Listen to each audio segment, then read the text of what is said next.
नमस्कार दोस्तों, analyser app में आपका स्वागत है। अभिनंदन स्वीकार कीजिए। चलिए दोस्तों, आज हम तोता के पर्यायवाची शब्द पे डिस्कस करेंगे। हमने दोस्तों वादा किया कि 2000 शब्दों का पर्यायवाची शब्द आपको याद करा देंगे, ठीक ना। इसी कड़ी में आज हम प्रारंभ करने जा रहे हैं तोता का।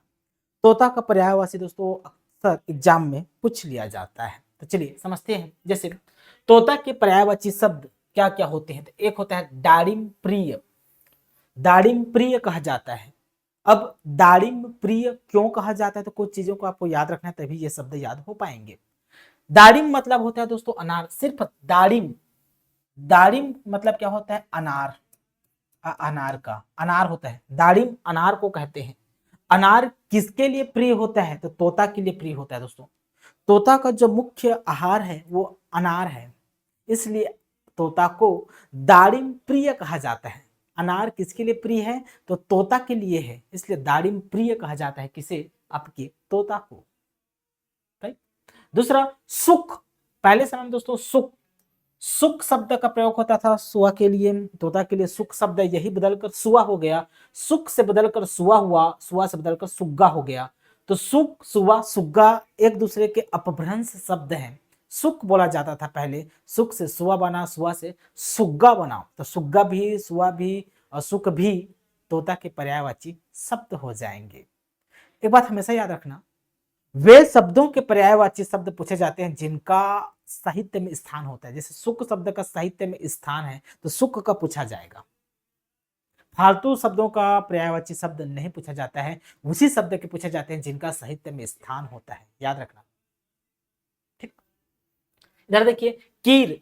सुआ को दोस्तों कीर कहा जाता है। कीर, कीर से एक कंसेप्ट याद रखना, मैंने 3 शब्द बताया हूं यहाँ, कीर, किस, करी। कीर तोता को कहा जाता है, याद रखना। कीर तोता को, और किस से किस भी होता है। किस मतलब आजकल बहुत चलता है, फ्लाइंग किस, ये वाला नहीं है जी ना।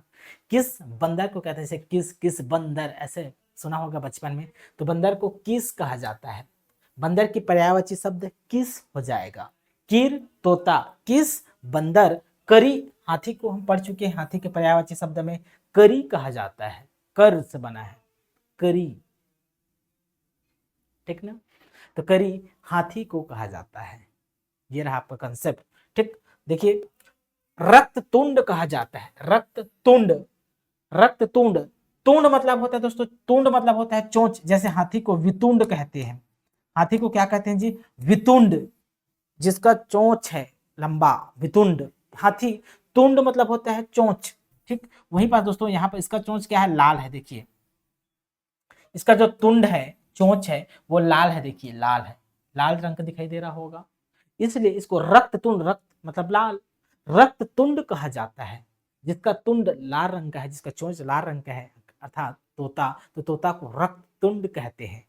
अगर पूछे रक्त तुंड की पर्यायवाची शब्द क्या है, तो तोता है, सुआ है, सुग्गा है, और आपका दाड़िम प्रिय है। अनार प्रिय भी कहा जा सकता है। इसको क्या कहा जा सकता है दोस्तों, अनार के पर्यायवाची शब्द में, ठीक है, अनार के पर्यायवाची शब्द में प्रिय शब्द लगा देना है, तो वह तोता की पर्यायवाची शब्द बन जाएगा। ट्रिक क्या करना है, ट्रिक याद करना है।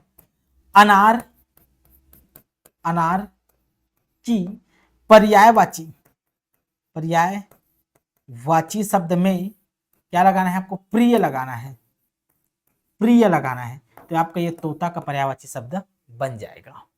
राइट। तो यहां से भी एक कंसेप्ट से भी प्रश्न पूछा जा सकता है। ठीक। आशा करता हूं अच्छे से समझ में आया होगा, ठीक ना।